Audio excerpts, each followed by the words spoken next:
la Semana Mayor. ¿Correcto? Para muchos hoy comienza lo que llaman la Semana Mayor o la Semana Santa. Ahora no se hagan, hermano, no están así como viendo, ¿en serio? Nosotros ya hemos hablado de esto y sabemos que nosotros no estamos llamados a tener una Semana Santa, sino una vida santa. No es una semana, es una vida que fue santificada con la sangre del Cordero. Amén. Y ya eso lo hemos entendido muy bien. Pero hoy en esta costumbre se dice que hoy que inicia esta semana se le llama Domingo de... Así saben, ¿viste? Domingo de Ramos. Y se conmemora la entrada triunfal de Jesucristo a Jerusalén, ¿correcto? Bien bonito, ¿no?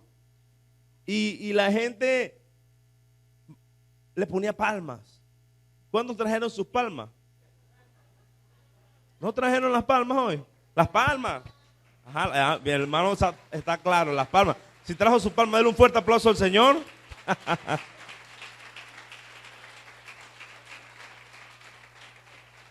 Y hoy quiero que veamos una adoración en la entrada triunfal de Cristo a Jerusalén. En este relato se ve una adoración en esta entrada triunfal. Y es que el pueblo decía, Hosana al Hijo de David. ¿Cómo decía el pueblo? Hosana al Hijo de David. Y quiero que vayamos juntos a la palabra del Señor. Está claro, las palmas. Si trajo su palma, denle un fuerte aplauso al Señor.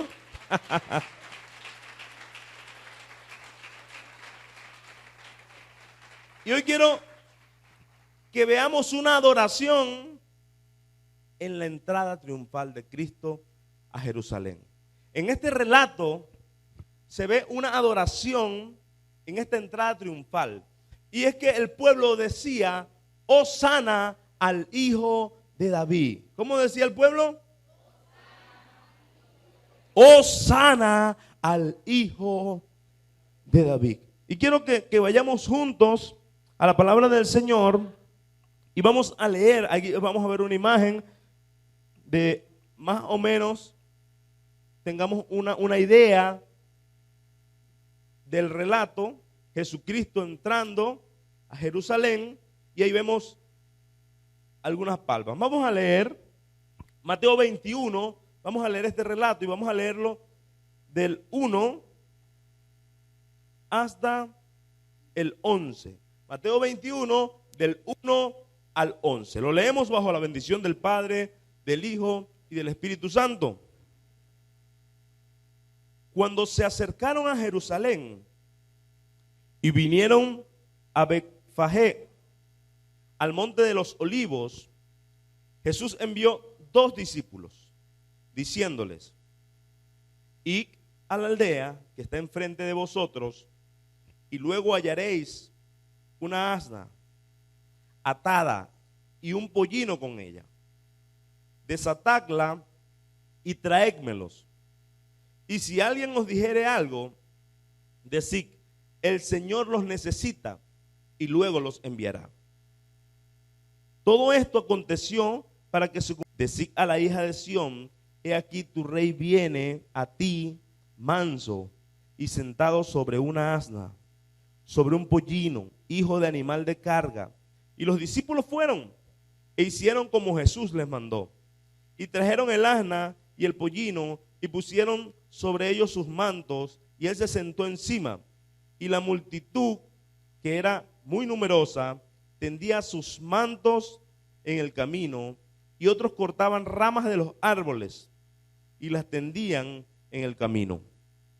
Y la gente que iba delante y la que iba detrás aclamaba, diciendo, Hosana al Hijo de David, bendito el que viene en el nombre del Señor, Hosana en las alturas. Cuando entró en Jerusalén, toda la ciudad se conmovió, diciendo, ¿quién es este? Y la gente decía, este Jesús, el profeta de Nazaret de Galilea. ¿Cuántos pueden dar un fuerte aplauso a Jesús, el profeta de Nazaret de Galilea? Qué hermoso este relato. Qué hermoso este relato. Y primero vemos la humildad y el ejemplo de humildad de nuestro Señor Jesucristo. ¿Cómo vemos ese ejemplo de humildad de nuestro Señor Jesucristo en este relato? Bueno, primero vemos su omnisciencia, porque Él sabía dónde estaba el asna con el pollino. ¿Se dieron cuenta? Vemos la omnisciencia de Dios, porque Él le dijo, van a ir en la aldea que está al frente y se van a encontrar a un asna amarrado con un pollino. Yo le hubiese preguntado, ¿estás seguro? O sea, Él sabía, porque es omnisciente. Ahí estaba demostrando así y asado. Y fíjense que no se impuso.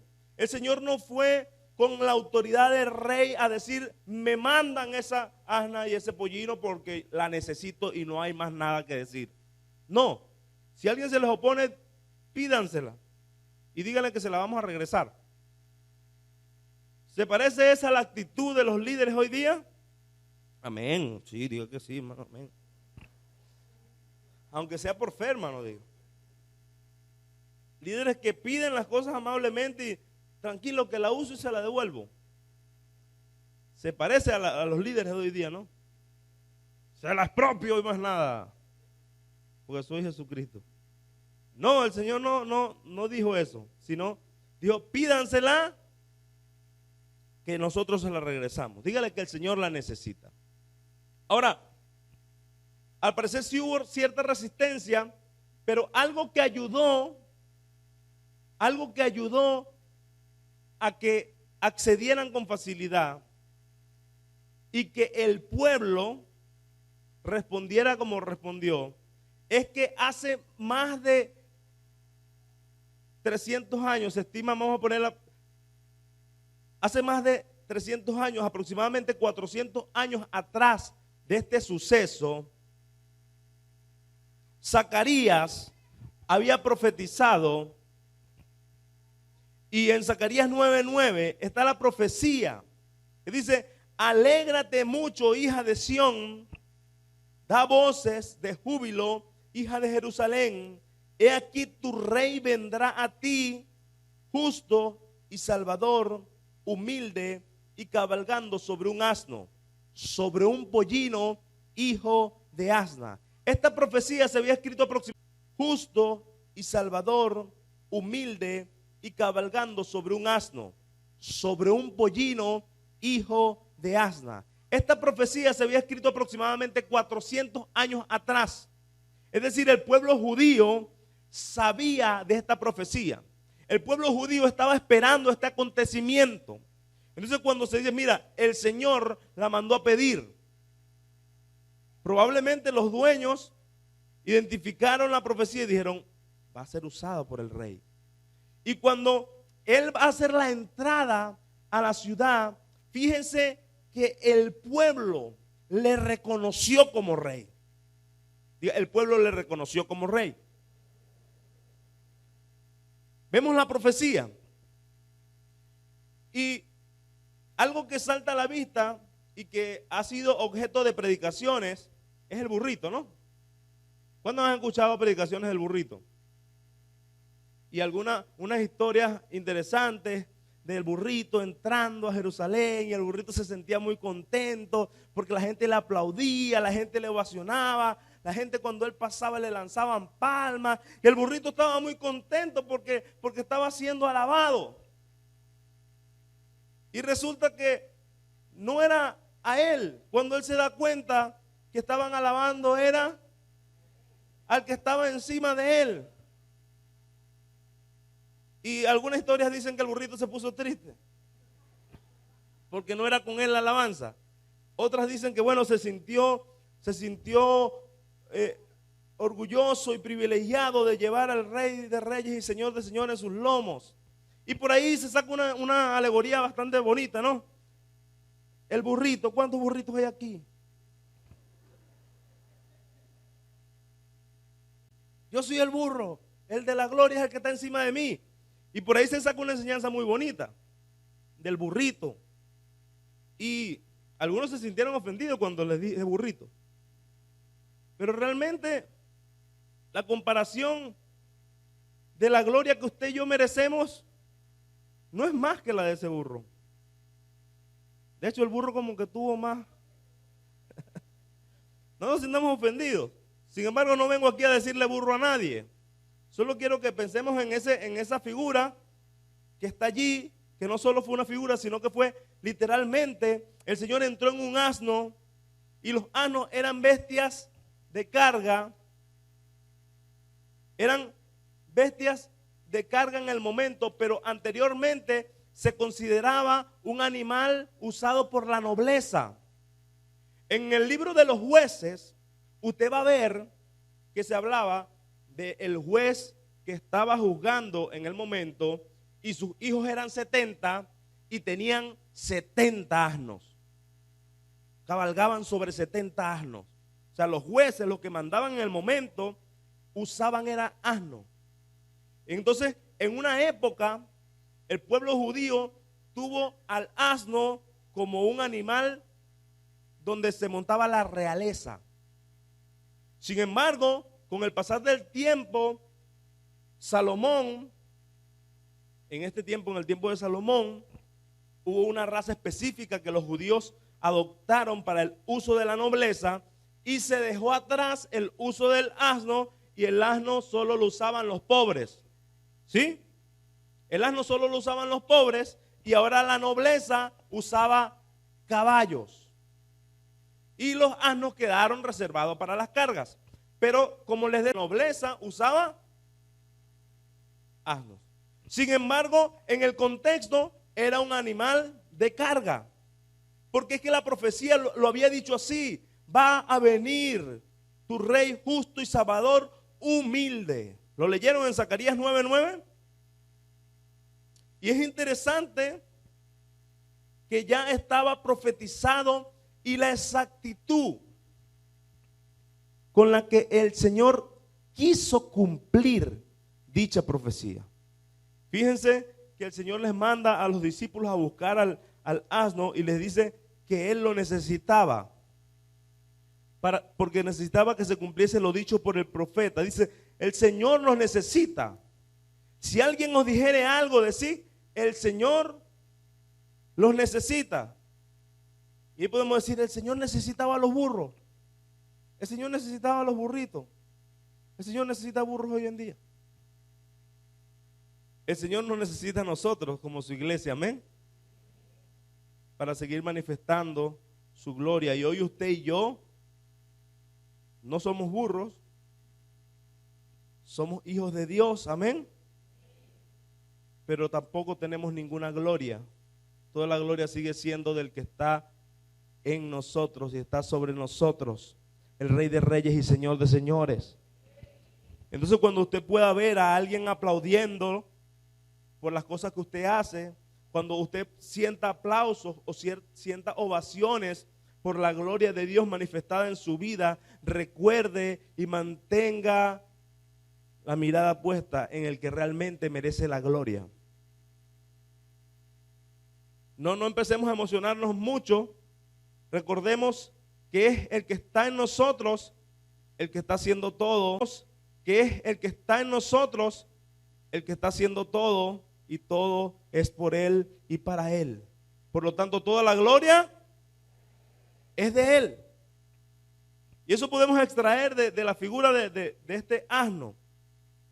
El único evangelio que relata la mamá y el hijo es Mateo. En los otros evangelistas se menciona nada más al pollino, porque es que la profecía hablaba que Cristo iba montado sobre el pollino. Y de hecho, en Marcos dice que era un animal de carga que no había sido montado antes. Jesús fue el primero que montó a este pollino. Pero entonces Mateo dice que llevó a la mamá y al hijo. Entonces algunos historiadores dicen, bueno, Jesús se montó fue sobre el hijo porque la profecía hablaba del hijo. O sea, hablaba del pollino, pero como era la primera vez que lo montaban, probablemente necesitaban a la mamá para que el pollino estuviese tranquilo. Y bueno, ahí nos podemos poner a debatir, porque el Señor con su poder, así como sabía dónde estaba, lo podía calmar con su poder sobrenatural. Amén. Sin embargo, Mateo relata que la mamá del pollino también la llevaron. Ahora, como les decía al principio, hubo adoración. En la entrada triunfal de Jesucristo a Jerusalén, hubo una adoración pública.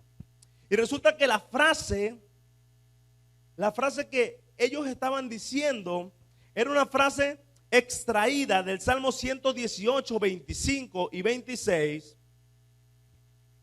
Vamos a buscarlo.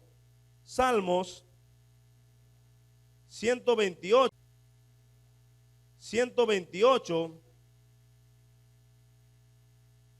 del 25 al 26.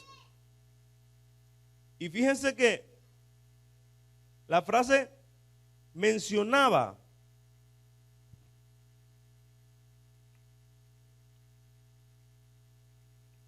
ciento dieciocho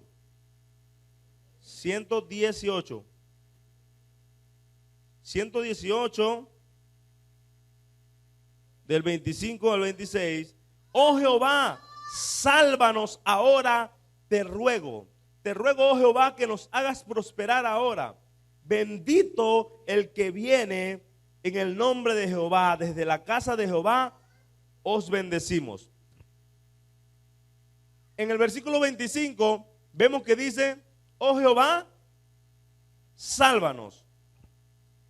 La palabra en el original que aparece en esta frase que dice, oh Jehová, sálvanos, es Hosana. Solo que en nuestro idioma se traduce, oh Jehová, sálvanos. Pero la frase en el original era Hosana, porque Hosana es una palabra compuesta que implica una exclamación y que originalmente significa sálvanos ahora. Hosana originalmente significa sálvanos ahora. Era como un clamor, era un ruego donde el pueblo le decía, primero reconocía la capacidad de salvación. Cuando tú le dices sálvame ahora, es porque reconoces que a quien le estás diciendo tiene la capacidad de salvarte. Es decir, el que le está diciendo, oh, sálvame ahora, es el Salvador. Se le decía Hosana a alguien que tenía la capacidad para salvar. Entonces ellos dijeron, oh Jehová, sálvanos ahora. Oh Jehová, Hosana, es lo que dice allí. Y siguen diciendo, te ruego, oh Jehová, que nos hagas prosperar ahora. Y el 26 dice, bendito el que viene en el nombre de Jehová. Y fíjense que ellos citaron esta alabanza del Salmo y decían, Hosana, Hosana al Hijo de David.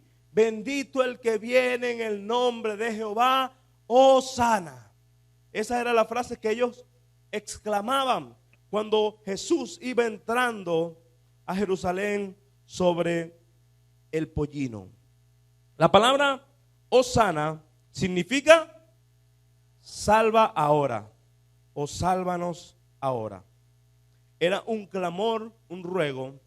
Luego este clamor y este ruego se fue convirtiendo en una expresión de alabanza. Fue tomando connotación de alabanza. Y no solo era un clamor y un ruego, sino era una alabanza por la capacidad salvífica. Es decir, Hosana, aparte de decir sálvanos ahora, también expresaba Salvador, Salvador, el Salvador. Es como que te alabo, Salvador, te alabo, Salvador. Es como que decir eso, decir Hosana, era como alabar a Dios por su capacidad de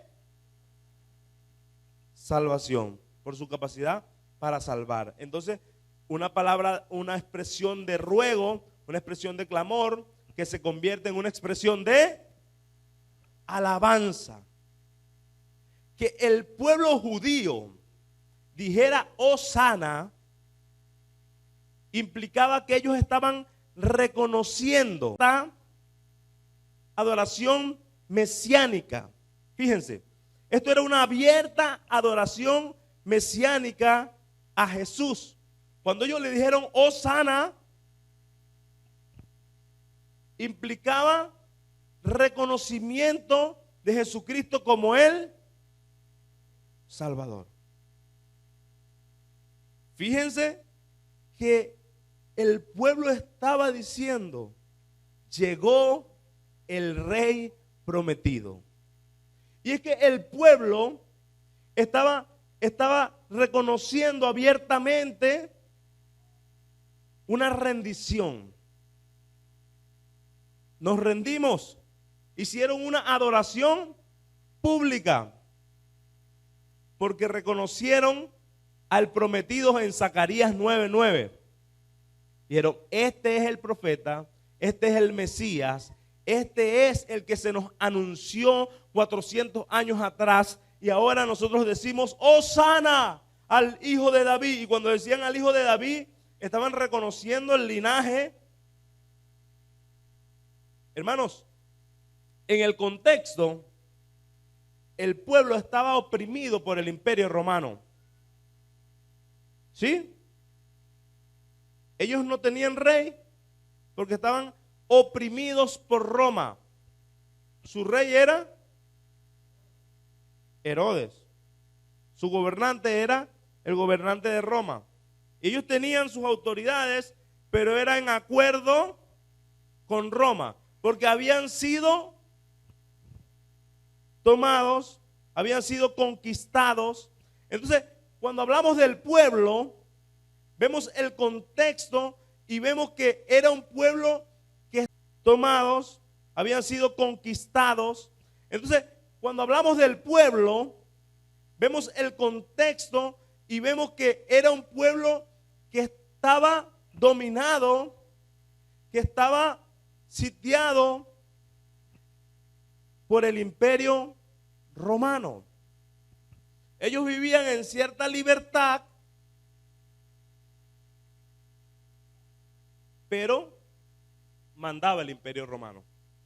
A ellos los respetaban, les respetaban sus costumbres, les respetaban sus posiciones, pero el que mandaba era el imperio romano. Con su Herodes, sí. Y indudablemente esto causa cierta molestia.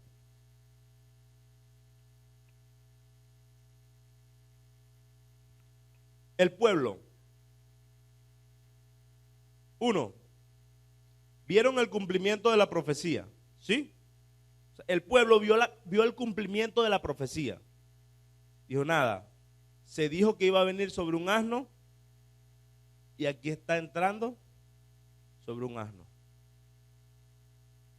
2 más 2 son 4. Este es el Mesías. Este es el rey. Y como ellos estaban oprimidos, ellos estaban esperando un libertador. Ellos estaban esperando al rey prometido que les iba a dar libertad, porque en la promesa estaba que el rey los iba a libertar. ¿Sí? Ellos estaban esperando un Mesías que los iba a libertar. Lo que no sabían espiritual en ese momento, y que el Señor vino a libertarlos, sí, pero espiritualmente. Pero ellos estaban esperando a un gobernante físico. Y cuando lo ven cumplir la profecía, lo reconocen públicamente. Es decir, Jesús pudo haber hecho una revuelta política y pudo haber hecho un alza del pueblo judío, y eso era lo que ellos esperaban.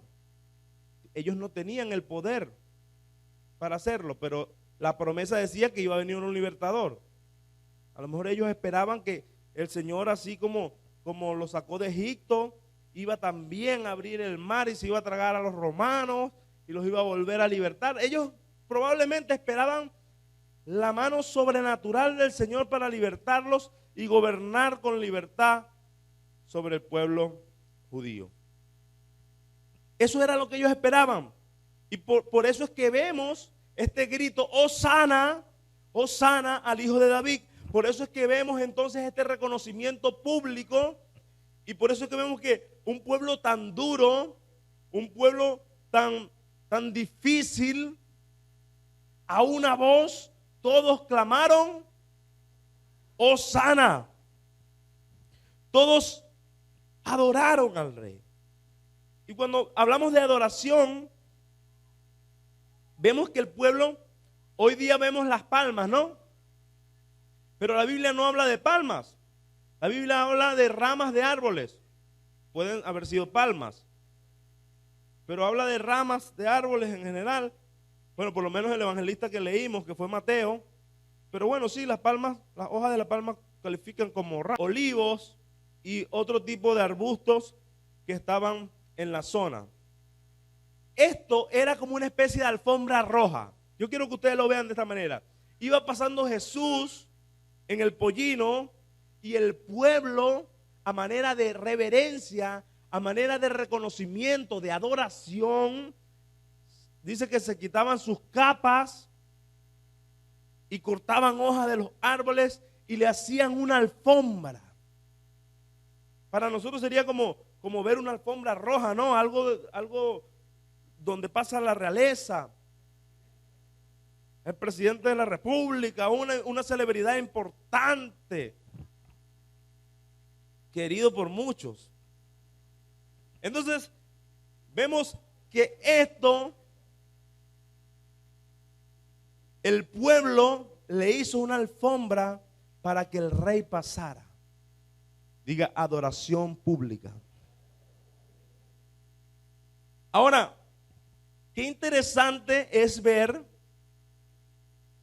que esta adoración en 5 días, el grito de Hosana al Hijo de David, en 5 días ese grito cambió y ya no era Hosana, ahora era crucifíquenlo.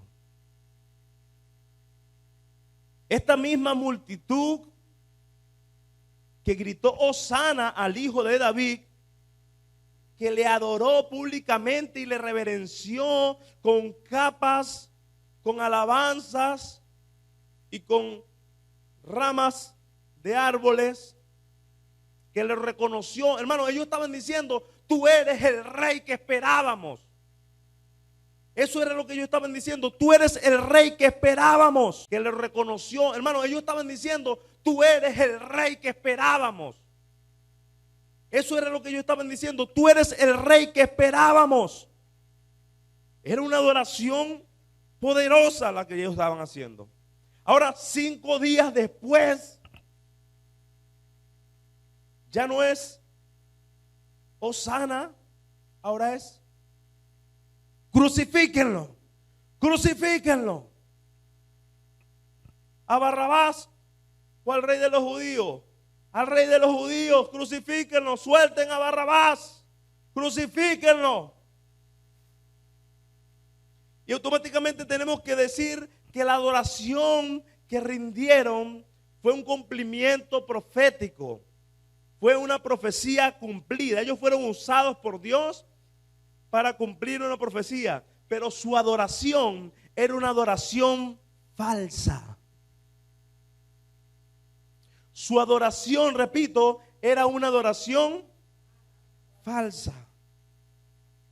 ¿Por qué, pastor? Pero si era una profecía, se cumplió. Porque 5 días después estaban diciendo crucifíquenlo. ¿Por qué fue falsa? Porque no se mantuvo. Porque al pasar 5 días, porque al pasar las circunstancias, ellos simplemente decidieron cambiar de parecer. Y adoración, partiendo del origen de la palabra, proskuneo, leutreo, es rendición. Adoración significa rendición. Y la palabra más usada, que es proskuneo, es cuando la persona se arrodilla con la frente al ras del piso y hace una reverencia. ¿Han visto esa postura?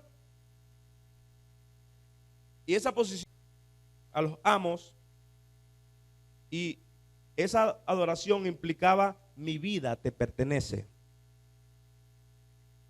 Tú eres el rey, tú haces conmigo lo que tú quieras.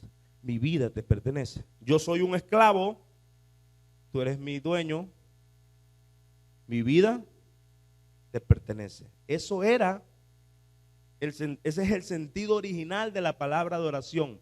Mi vida te pertenece, haz conmigo lo que te plazca. Pero hoy día la adoración es algo muy parecido a lo que hicieron los judíos cuando entró Jesús a Jerusalén. Hacemos toda una parafernalia visible, hacemos una cantidad de actos bonitos, con música, con expresiones hermosas.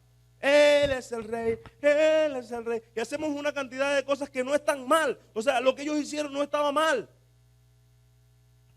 Pero si se queda ahí, no implica una verdadera adoración. Si no trasciende de ahí, no implica una verdadera adoración. Yo les dije que hubo adoración en la entrada triunfal. Sí hubo adoración, pero hubo una adoración falsa. Porque el mismo pueblo, después de adorarle, gritó: crucifíquenle. Ahora, ¿por qué cambiaron de parecer? ¿Por qué cambiaron de parecer? Porque ellos estaban esperando un rey que los libertara literalmente. Un rey que con poder volviera a abrir el mar y se tragara a los romanos. Ellos estaban esperando un libertador físico. Ellos estaban esperando un salvador físicamente, políticamente. El pueblo estaba oprimido, el pueblo estaba cansado. Estaban esperando que fueran liberados de esa conquista romana. Y cuando pasan los días y se dan cuenta que Jesús no empieza a gobernar, no empieza a armar la revuelta y empieza a decir: mi reino no es de este mundo, y ven que el hombre lo que anda siguiendo, sigue predicando, el grupo de los religiosos, los fariseos y saduceos, estaban ardidos, estaban molestos, y ellos tenían influencia sobre el pueblo. El pueblo, al no ver acción según lo que ellos esperaban, influenciados por los fariseos y saduceos que querían matar a Jesús, porque era una herejía para ellos que éste se hiciera llamar el Mesías. Para ellos era una herejía, para ellos era una falta muy alta, porque ellos no creían en Jesús como el Mesías. Los líderes religiosos armaron el complot para entregarlo. Pero la pregunta es: ¿por qué cambiaron de parecer? Y aquí ya hemos dado la respuesta. Y es porque no recibieron lo que esperaban. No se cumplió lo que estaba en sus expectativas. Ellos esperaban algo y se les fue dado otra cosa. Y yo quiero que usted y yo hoy comparemos y veamos el parecido del motivo de esta adoración falsa a la realidad. El parecido del motivo de esta adoración falsa a la realidad de muchos hoy. Vamos a comparar. Mucha gente se acerca a Jesús con una expectativa. A mucha gente se le ha vendido que cuando llega a Cristo todo se convierte en color de rosa. ¿A cuántos le dijeron que ya no iban a tener más problemas? ¿Cuántos han escuchado que cuando llegan a Cristo ya no van a tener más enfermedad? ¿Cuántos han escuchado que cuando llegan a Cristo van a ser ricos? Y se agarran varios versículos y se atribuyen y le dicen a la gente: tú vas a ser millonario, porque nuestro Padre es el dueño del oro y la plata. ¿Cuándo dicen amén? Digan amén. Él es el dueño del oro y la plata, ¿sí o no? No les dé miedo. Nuestro Padre es el dueño del oro y la plata. Amén. Él nos trajo de muerte a vida y nuestra vida es una vida en abundancia. Eso es verdad. Solo que se ha mal enfocado y se ha vendido una farsa y una falsa esperanza. Y cuando muchos llegan con esa esperanza de que ahora no los va a tocar ni coquito, llegan con esa expectativa y muchos llegan y se acercan a la iglesia, se acercan a Jesús con la esperanza de que el negocio que está quebrado resucite. Muchos se acercan a Jesús no con la expectativa de que su vida cambie, no, con la expectativa de que la mujer que lo dejó por sinvergüenza, ahora por llegar al evangelio, la mujer de la noche a la mañana olvide todo y su matrimonio sea restaurado. Muchos llegan así, hermanos, llorando, con la esperanza de que en Cristo van a tener la respuesta y que el Señor va a pasar por alto sus sinvergüenzuras y ahora lo va a premiar. ¿Han visto gente así?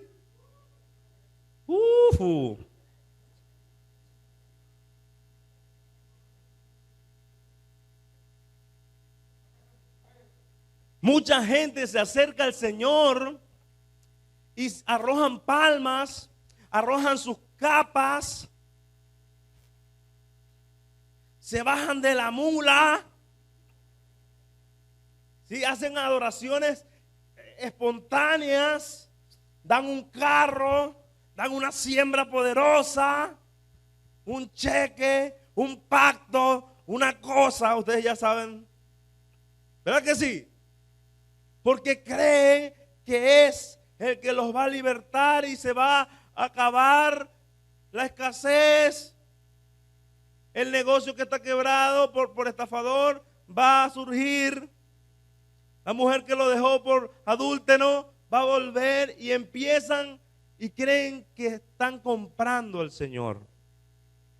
Se acerca con una alabanza y con una adoración falsa, porque realmente no están rendidos. ¿Por qué es una adoración falsa?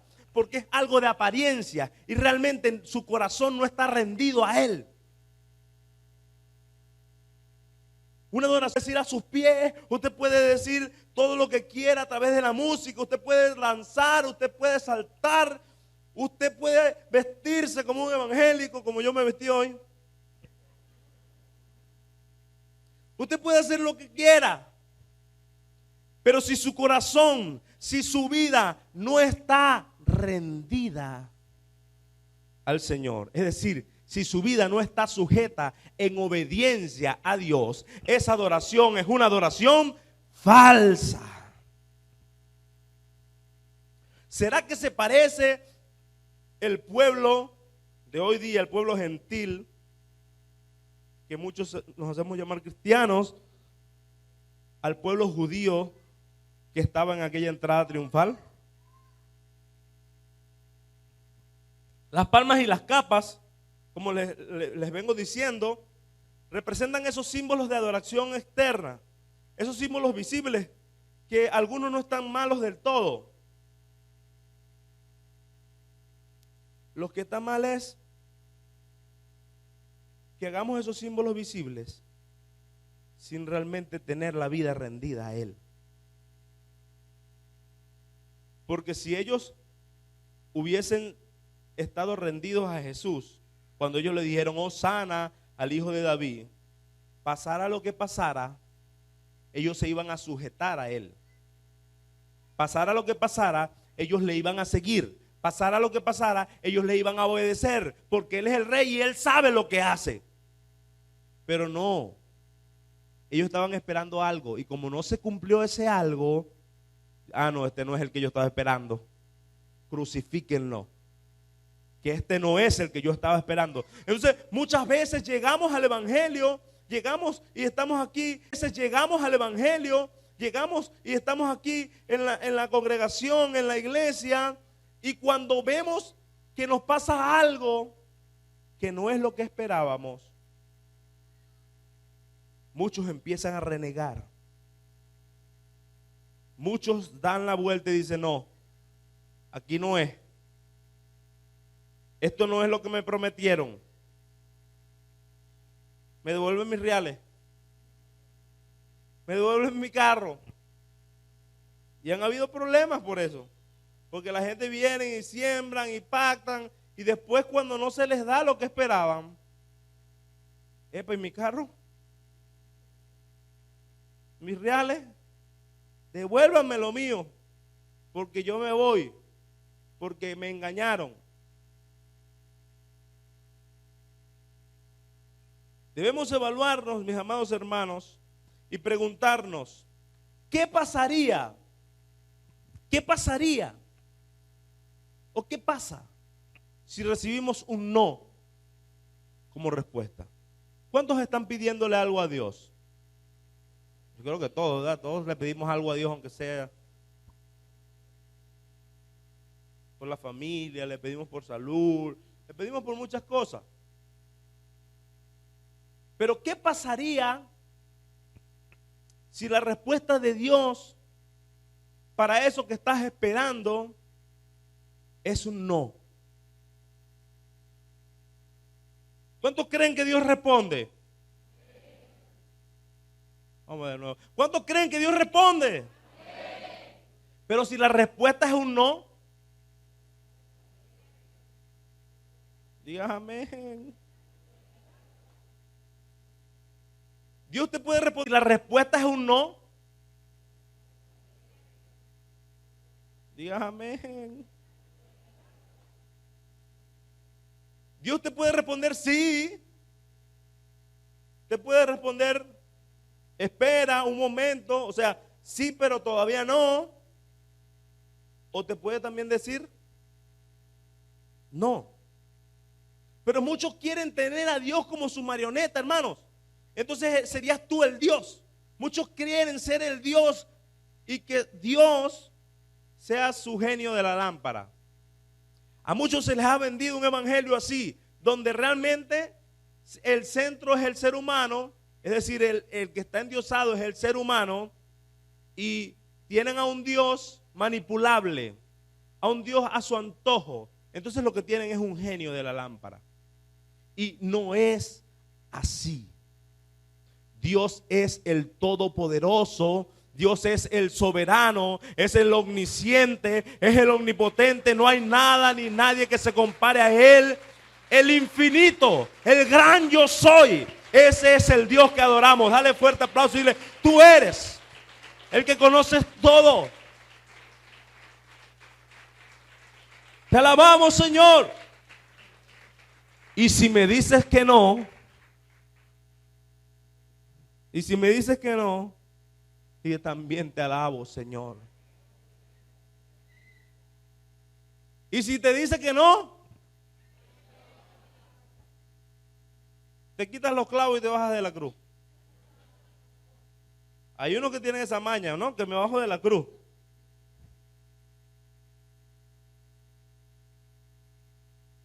Muchos empiezan a experimentar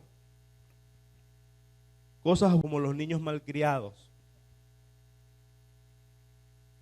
Y es natural, ¿no? Que los niños al principio, en su forma de comunicar, ellos empiezan a pedir cosas. Y una de las herramientas que usan cuando en la primera instancia no consiguen lo que quieren es llorar. Arman un berrinche. ¿Los han visto? En mi casa yo lo veo cada rato. Porque originalmente es una herramienta de ellos comunicarse. O sea, ellos aprenden que si normalmente no pueden, bueno, con un llanto puedo alcanzar lo que estoy pidiendo. ¿Cuándo se convierte en malcriado? Cuando tú le consientes siempre que cuando llora, alcanza lo que quiere. Ahí lo estás acostumbrando a eso. Pero es un instinto de ellos al principio pedir las cosas de esa manera. Está en nosotros enseñarle que no es así. Y la mía ahora me dice, así me hace, un poquitico, por favor. Imagínense, ¿cómo uno le dice que no? No, pero cuando es no, cuando es no, es no. Como dicen los viejos, es mejor que llore a llorarla. Es mejor que llore a tener que llorarla. Porque cuando algo no le hace bien, cuando algo no le beneficia, por más que llore, no es. El niño no entiende por qué le están diciendo que no. Y llora con más fuerza. Pero si usted es un buen padre, usted no le va a dar el cuchillo. Ni que llore lo que llore, ¿verdad que no? Usted no le va a dejar lanzarse del techo. ¿O sí? ¿Para que deje de llorar? No, porque usted como padre sabe lo que puede dañar a su hijo. Usted como padre debe saber qué cosas no puede hacer porque no le beneficia. Bueno, nuestro Padre Celestial es el omnisciente, hermanos. Es el Todopoderoso. Y cuando le pedimos algo, debemos entender a que aunque lloremos, si es no es, no. Entonces ya nos sacamos las lágrimas y dejamos la lloradera y le seguimos adorando y le seguimos alabando y le damos gracias. Gracias, Señor, por ese no. Porque lo que a mí me parecía un camino derecho era un camino de muerte. Porque en mi opinión y en mi sabiduría me parecía algo bueno, pero más adelante nos damos cuenta, wow, de lo que me guardó el Señor. ¿Sí o no? Pero hay gente que cuando le dicen no, es peor. Porque van y hacen cosas peores. Esos son los que realmente no están rendidos a Dios. Esos son los que tienen una adoración falsa. Que cuando le dicen que no, dejan la peluca. Pegan la carrera. ¿Qué pasaría si nuestras expectativas, si lo que esperan, dejan la peluca, pegan la carrera? ¿Qué pasaría si nuestras expectativas, si lo que espero, si mi proyección no se cumple? Y a veces nos proyectamos y decimos, bueno, este año con este trabajo que tengo, estoy ganando esto, y nosotros hacemos los cálculos, ¿sí o no? ¿Cuántos hacen cálculos y hacen proyectos, se proyectan, tienen expectativas? Bueno, si el Señor me lo permite y tal, y hacemos, pero cuando los cálculos no dan, cuando los números no dan, cuando las expectativas que tenemos no se cumplen, ¿qué pasa? Dígale, sigo dando la gloria a Dios. Y eso fue lo que pasó con el pueblo judío. Le dijeron que no a su petición. Las expectativas que tenían no fueron llenadas porque el Señor vino y dijo, mi reino no es de este mundo. Y dijo, no, se nos echó a perder el hombre. Este como que no es. Pero usted y yo entendemos que Él es el soberano, que Él es el que tiene el control de nuestras vidas y que a los que aman a Dios, todas las cosas nos ayudan a bien. Por ejemplo, vamos a ir a 2 Corintios 4, hablando de qué pasaría si nuestras expectativas no están en lo correcto, qué pasaría si no se cumple exactamente lo que estamos esperando. Y en 2 Corintios 4, versículo 7, vemos que el apóstol Pablo dice, tenemos este tesoro en vasos de barro. Y ahí empezamos mal, ¿no? En vasos de barro. Viene hablando de lo que hace el Señor Jesucristo, de la obra redentora de Cristo, de que nos saca de las tinieblas a la luz, de ese poder salvífico que ahora fue depositado en nosotros a través de Cristo. Y luego dice, este tesoro lo tenemos en vasos de barro, para que la excelencia del poder sea de Dios y no de nosotros. ¿Se acuerdan del burro? Que estamos atribulados en todo, mas no angustiados. Perseguidos, dice, en apuros, mas no desesperados. Perseguidos, mas no desamparados. Derribados, pero no destruidos. Oye, Señor, llevando en el cuerpo siempre por todas partes la muerte de Jesús, para que también la vida de Jesús se manifieste en nuestros cuerpos. ¿Cuántos dicen amén? Ay, ay, ay. Y fíjense esta cara de la moneda que siempre les recuerdo, pero que a muchos engañan y no se las muestran. Y es que dice, atribulados en todo. ¿Cómo? Atribulados en todo.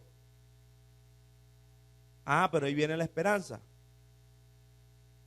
Aunque estamos atribulados en todo, no angustiados. Ahí vemos la obra. ¿Por qué atribulados en todo? Porque este vaso en donde estamos es de barro, es un cuerpo corruptible y llevamos, dice, llevamos la muerte de Jesús en todo. Y es el pedacito que vemos que no se nos prometió una vida color de rosa, hermano. Es mentira las promesas del superhumano. Esas promesas de los Superman cristianos, de los tipos de acero, que no lo toca nada, ni nadie, que levantan los carros con una mano. Eso es ficción. El Todopoderoso está en nosotros, eso sí es verdad. Él hace milagros, eso es verdad. Él abre puertas, Él nos provee, Él nos sustenta, Él nos lleva de gloria en gloria y de victoria en victoria. Todo eso son grandes verdades. Las promesas de Dios en Cristo son sí y amén. Amén. Todo eso son grandes verdades. Pero recordemos que somos frágiles vasijas. De esta manera lo dice la versión traducción viviente. Somos frágiles vasijas. Esto deja bien claro que nuestro poder proviene de Dios, no de nosotros mismos. Por todos lados nos presionan las dificultades. Nos presionan las dificultades. Cuando dice atribulados en todo, es que vamos a tener presión. Van a venir dificultades que nos van a presionar. ¿Cuántos se han sentido presionados últimamente? ¿Cuántos han tenido presión? Vamos a tener presión. Van a venir dificultades que nos van a presionar. ¿Cuántos se han sentido presionados últimamente? ¿Cuántos han tenido presión? Amén. Pero la esperanza, ¿por qué tengo presión? Porque estamos en un vaso de barro. Para que recordemos que la gloria es de Dios. Entonces, cuando esto no concuerda con las expectativas que me vendieron, que todo era color de rosa, y ahora veo que voy a ser presionado en todo, muchos dicen, no, para eso voy a hacer lo que quiera hacer. Porque es que realmente no estaban adorando a Dios. Porque es que realmente no estaban rendidos a Dios. Porque ellos esperaban algo que no es lo que fue prometido. La promesa es que aunque estamos presionados en todos, mis amados hermanos, las dificultades no nos van a poder aplastar. Así lo dice la versión, Nueva Traducción Viviente. Van a ser presionados en todo, pero no lo van a poder aplastar las dificultades. Esa es la esperanza. Pero la dificultad va a estar. Amén. Vamos a estar perplejos, dice aquí, estar perplejos, pero no caemos en la desesperación. Otra versión dice, nos acosan por todas partes, pero no hasta el punto de abatirnos. Estamos en apuros, pero no vamos a ser presa de la desesperación. ¿Por qué? Porque por todas partes vamos viviendo y reproduciendo la muerte de Cristo en nuestro cuerpo metida. Amén.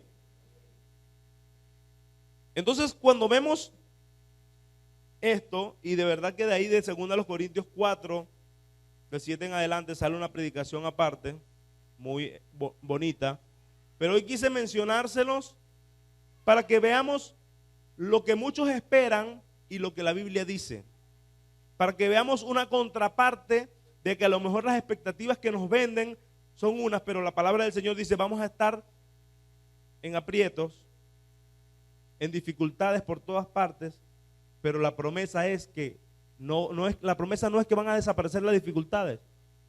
La promesa es que todo lo voy a poder en Cristo porque Él me fortalece.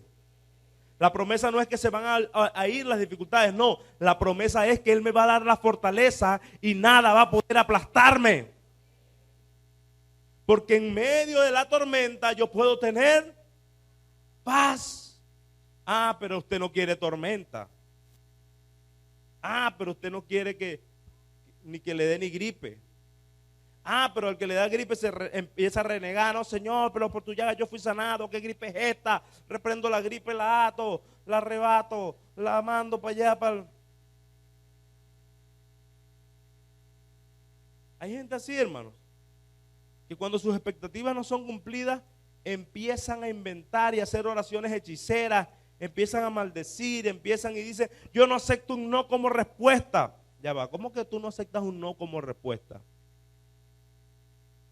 Y se convierten en los hijos malcriados, haciendo berrinches.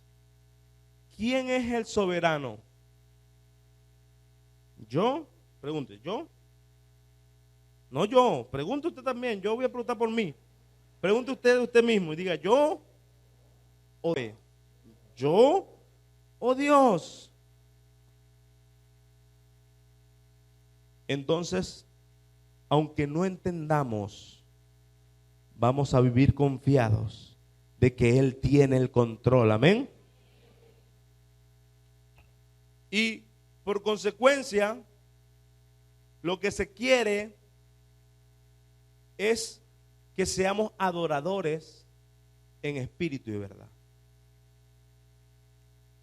A manera de conclusión, en vez de tener una adoración falsa, una adoración pública pero falsa, como la que sucedió en la entrada triunfal de Jesucristo en Jerusalén, vemos la profecía cumplida, hermoso, pero el pueblo 5 días después estaba gritando, crucifíquenle. Dios no quiere ese tipo de adoradores. Y Él ya lo había dicho. Él ya había hablado con la mujer samaritana, y en Juan 4:23 vemos las características del adorador que Él busca. Adoradores de verdad, adoradores en espíritu y en verdad. Mas la hora viene, y ahora es, cuando los verdaderos adoradores adorarán al Padre en espíritu y en verdad. Y vemos que había una disyuntiva cultural, porque los samaritanos adoraban a Dios en el monte donde Abraham levantó el primer altar.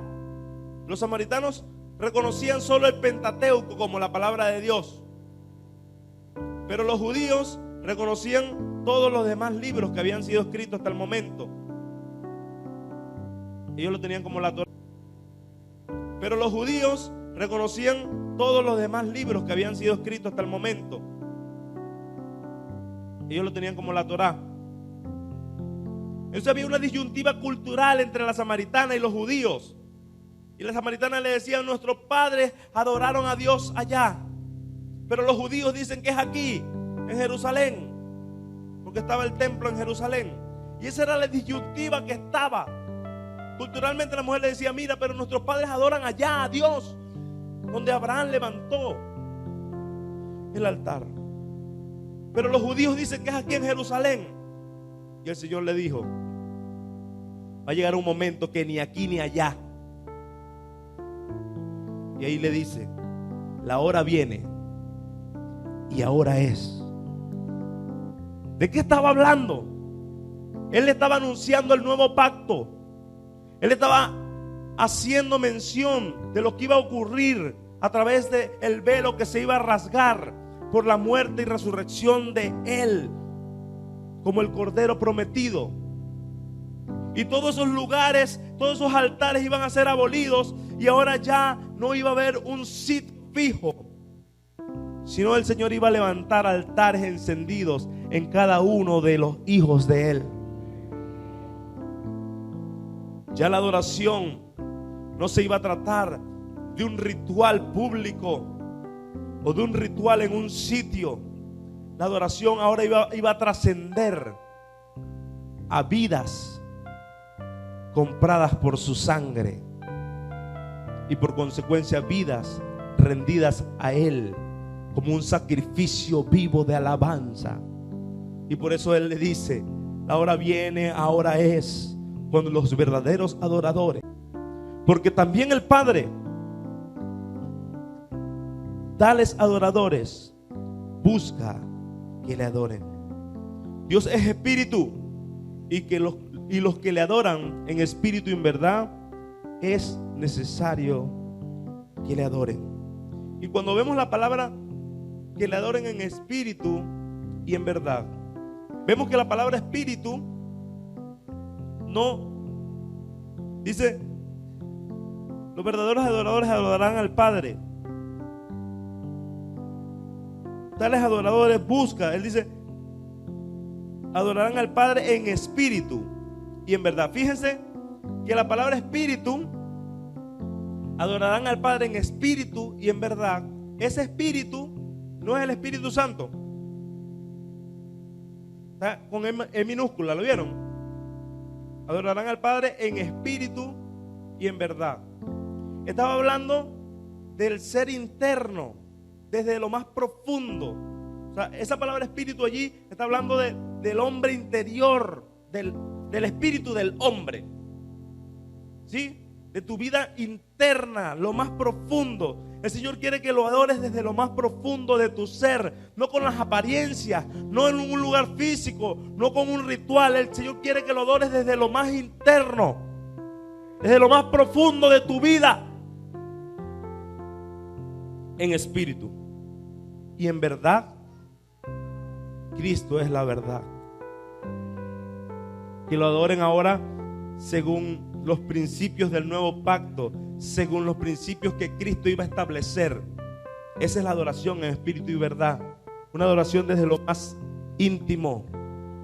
No nos sirve de nada, mis hermanos, vestirnos de evangélicos los domingos. No nos sirve de nada agarrar palmas y ponerla detrás de las puertas. No nos sirve de nada agarrar una Biblia y abrirla en el Salmo 91. No nos sirve de nada hacer los rituales evangélicos que muchos hacen, lanzando sal y aceite en las casas. No nos sirve de nada todo ese poco de rituales si tu corazón no está rendido a Él. Si desde lo más profundo de tu ser tú no estás rendido en obediencia a Él, si tú no estás dispuesto a aceptar lo que Él dice y a obedecerle, todos esos rituales que podamos hacer, todos esos cantos que podamos entonar no van a servir de nada, porque Él hoy busca adoradores que le adoren desde lo más íntimo de su ser. No con apariencias. La apariencia va a ser